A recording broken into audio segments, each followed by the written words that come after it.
Les adresses IP, IP pour Internet Protocol, sont l'un des éléments fondamentaux qui ont permis la création d'Internet tel que nous le connaissons aujourd'hui. Leur histoire commence dans les années 1970 avec le développement d'ARPANET. ARPANET qui est l'ancêtre d'Internet par le département de la défense des États-Unis. Vencerf et Robert Kahn, souvent connus sous le nom des pères de l'Internet, ont créé le protocole TCP/IP en 1983, marquant ainsi le début de l'utilisation des adresses IP. Une adresse IP est comme l'adresse postale de votre ordinateur.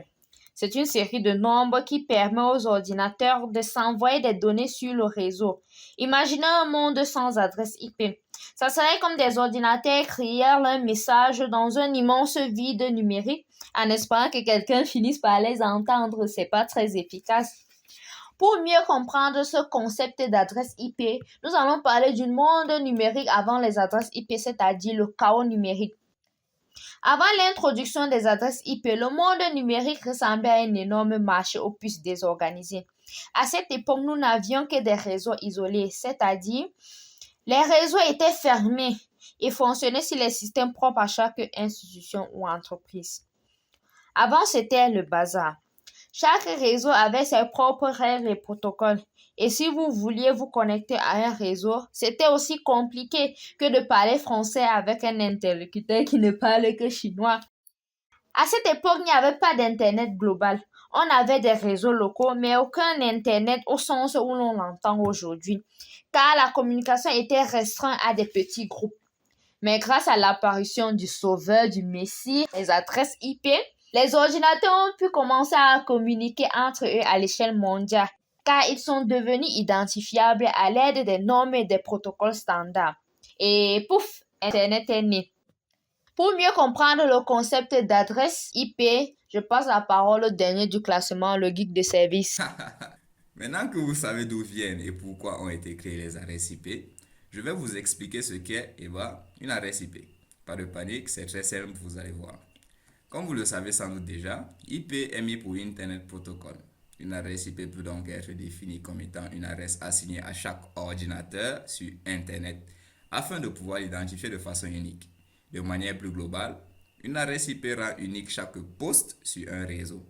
Vous avez sûrement remarqué que échanger ordinateur par poste et Internet par réseau, c'est tout simplement parce que tout appareil, pas juste des ordinateurs, connecté à un réseau, pas juste à Internet, Interconnected Network, lui-même un réseau, possède une adresse IP afin de l'identifier.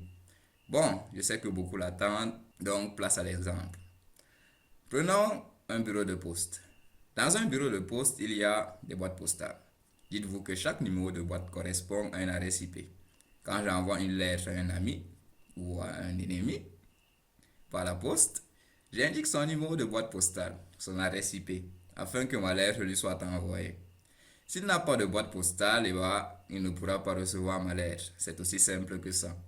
Autrement dit, s'il n'a pas d'adresse IP, impossible de communiquer avec lui. Ok. Les adresses IP, je pense que c'est bon. Mais saviez-vous qu'il en existe deux versions? L'IPv4. Sans plus tarder, nous allons parler des adresses IPv4. On distingue 5 classes d'adresses IPv4. Les classes A, B, C, D et E. Ces classes sont identifiables grâce à la valeur du premier octet de l'adresse IP. Tous les octets étant compris entre 0 et 255, un octet étant l'une des valeurs séparées par des points constituant l'adresse IP.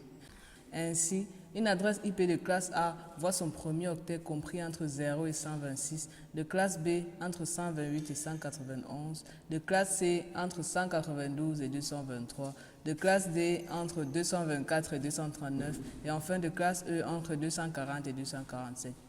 Certains ont sans doute remarqué que certaines valeurs n'étaient dans aucun intervalle.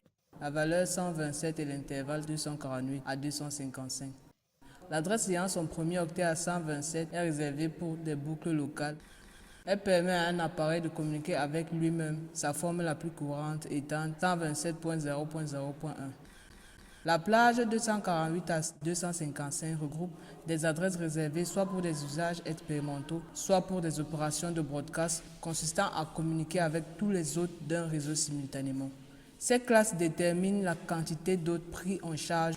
La classe A prenant le plus grand nombre d'hôtes et la classe C le plus petit nombre d'hôtes. La classe D n'étant pas réservée pour des réseaux classiques et la classe E étant réservée pour des expérimentations.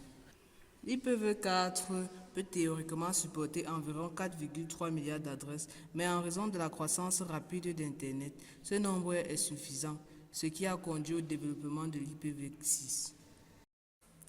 L'Internet Protocol version 6 ou IPv6 est la nouvelle version du protocole Internet, qui est le principal moyen de communication permettant d'identifier et de localiser les ordinateurs et autres appareils sur l'Internet. La précédente version d'adresse IP, l'IPv4, a été développée pour gérer environ 4 milliards d'adresses. Dans les années 90, on pensait que ça serait suffisant. Toutefois, avec l'essor des appareils connectés, on s'est vite rendu compte des limites de la version 4 d'adresse IP, car il n'y aura pas assez d'adresses pour tout le monde. L'Internet Engineering Task Force a donc créé l'IPv6 comme solution à ce problème.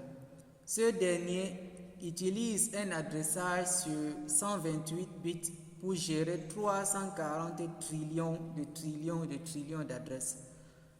L'IPv6 utilise 8 groupes de 4 chiffres hexadécimaux séparés par des 2 points.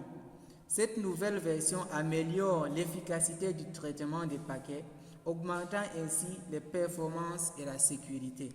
Malgré tout cela, la transition de l'IPv4 vers l'IPv6 prend son temps.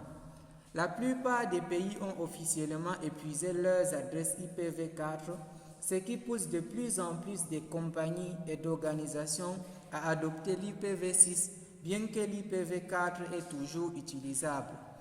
Au fur et à mesure que des entreprises et les fournisseurs d'accès Internet modernisent leurs équipements pour l'IPv6, le monde se détournera progressivement de l'IPv4.